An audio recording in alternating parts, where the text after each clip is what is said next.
A pleasant day to everyone. I'm Judalani Tambong, and for today's video, I will answer the learning check 1 and 2. So let's start. I watched the video twice in a row because in my first try to watch the video, some distraction occurred, but I got hooked to the speakers and see makes sense. He tackled how to get your brain focused. Yes, of course, because the topic chosen by the speaker will definitely can relate his audience that everyone will understand the ideas and thoughts of the speaker, which is Mr. Bailey. Actually, the way Mr. Bailey delivered his speech, for me, he did a great job as a speaker, that the audience easily understood on what he wanted to convey to his speech.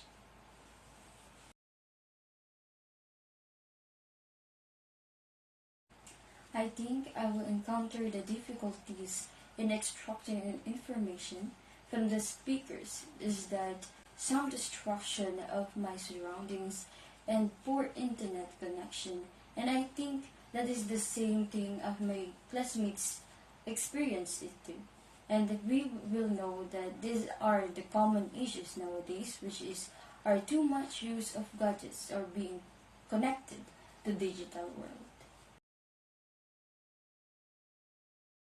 Mr. Bailey is a speaker in the video who delivered his speech by convincing his audience to try to disconnect the digital world and open the door to have a better way of thinking, relaxing, and creativity. He made the experiments through himself by asking a question to his readers. He asked, "What is the most boring thing that you can think of doing?" And he received a lot of answers from them. He tried to do boring stuff to the point he counted every tick of clock. Out of curiosity, he noticed the same effects of every experiment he had from the smartphone. According to Mr. Bailey, it took him about a week for his mind to adjust downward into a lower level of stimulation.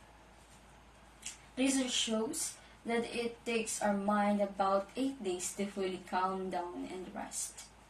After trying several experiments, he noticed as well that he was able to focus even more effortlessly because he's not surrounded by distraction. He also shared his favorite quote by J.R.R. Tolkien, that not all those who wander are lost. That is true. It is regard to our focus and attention on something, and this is the mode especially when we do this deliberately that let our mind wander, and he called it scatter focus.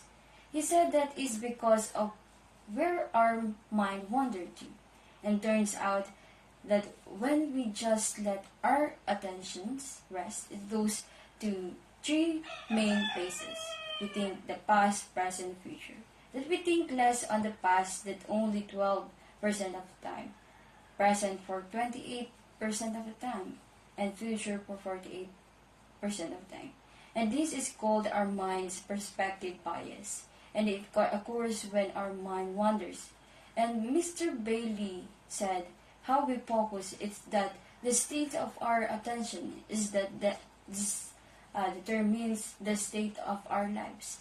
If we're distracted in each moments of distraction and overstimulation to build up and accumulate to create a life that feels more distracted and overwhelming, like we don't have a clear direction. But he added that when we become less stimulated, when we make our mind more calm, we get the benefits of added productivity and focus and ideas and creativity, but we also live a better life because of it, and that's the end. He ended his speech. To sum it all, we tend to get easily distracted to the things that is really matter or important than to the things we do get our brain to focus. And I think we need to some change to our lives to be be more productive, and focus what more important things.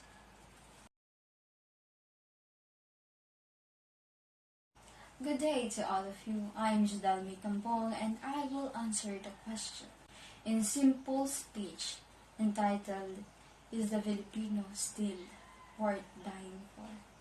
When we talk about things worth dying for, we're really talking about the things that make life beautiful and meaningful.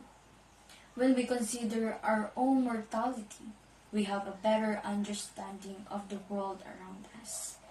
And I think that people try to find answers to these questions in their own ways.